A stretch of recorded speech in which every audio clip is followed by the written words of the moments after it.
vamos falar apenas sobre o capítulo 8 de Lucas. Um capítulo grande, com muitos acontecimentos.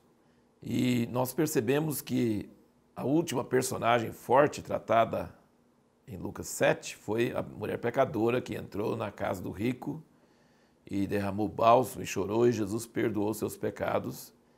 E aqui no capítulo 8 ele continua falando sobre esse assunto das mulheres. Em Lucas você vê muito mais o papel das mulheres do que nos outros evangelhos. Também é um diferencial. E você percebe que além dos discípulos que viajavam com ele de cidade em cidade, aqui diz, né, andava Jesus de cidade em cidade, de aldeia em aldeia, acompanhava os 12 e as muitas mulheres que tinham sido curadas, libertas, e outras de alta posição que ajudavam a sustentá-lo com seus bens. Isso é interessante.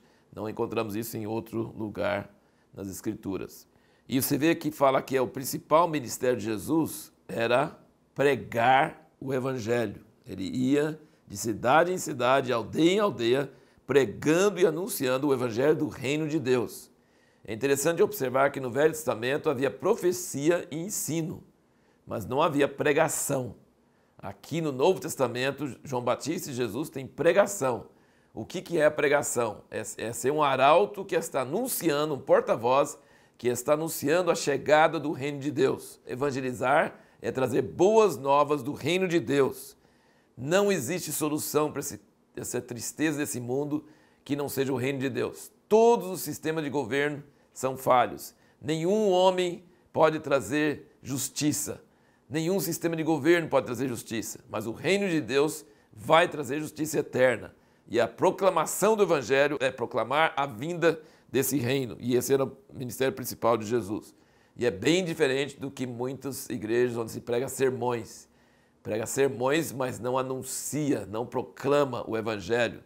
Se procura ensinar a pessoa coisas teóricas e não traz realmente a proclamação do Evangelho do Reino de Deus. E aqui nós vemos também, então, várias parábolas, e principalmente a parábola do semeador, que sempre é a parábola principal que dá origem para todas as outras parábolas. E a nossa pergunta no outro vídeo é por que Jesus usava parábolas? E eu quero mais uma vez indicar para você essa apostila, o Espírito da Palavra no Evangelho de Lucas. Eu acho que eu falei errado nos outros vídeos, que foi até Lucas 9, mas realmente estive olhando, vai até Lucas capítulo 13. Meu pai não conseguiu terminar o estudo de Lucas, mas até o capítulo 13 você vai encontrar muitas dicas muito mais profundas do que eu estou dando nesses vídeos curtos, tá?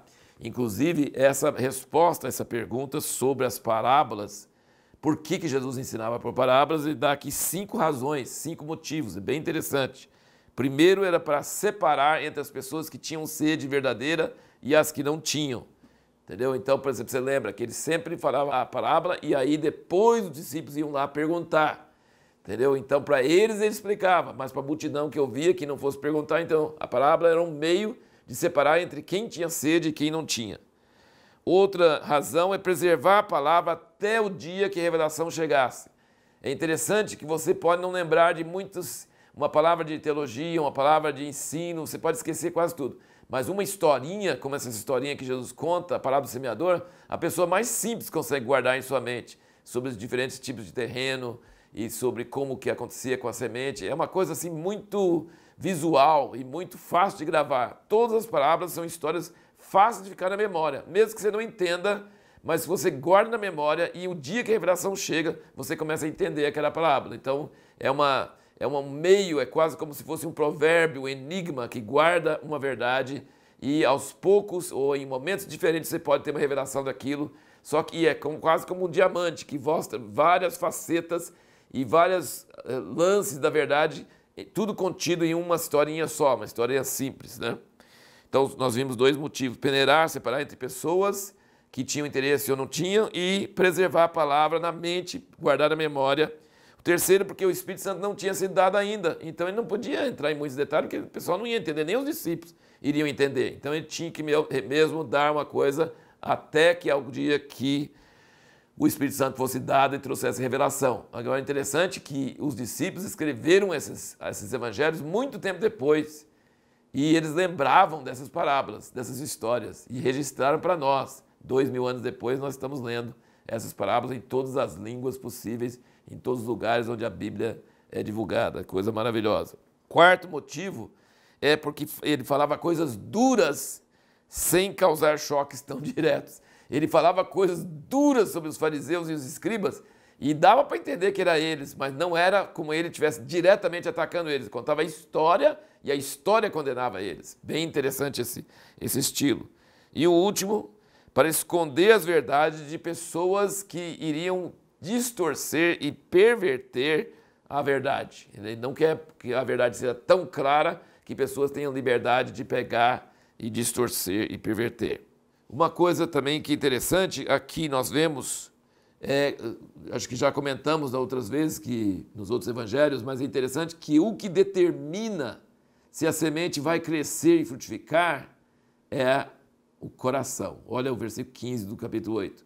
Mas a que caiu em boa terra são os que, ouvindo a palavra com o coração reto e bom, a retêm e dão fruto com perseverança. Então, a terra boa, que dá 30, 60 ou 100, essa terra boa é o coração, é ouvir a palavra com o coração reto e bom, sabe? Então, a semente é a palavra de Deus, mas o coração é que vai determinar se essa semente vai frutificar ou não.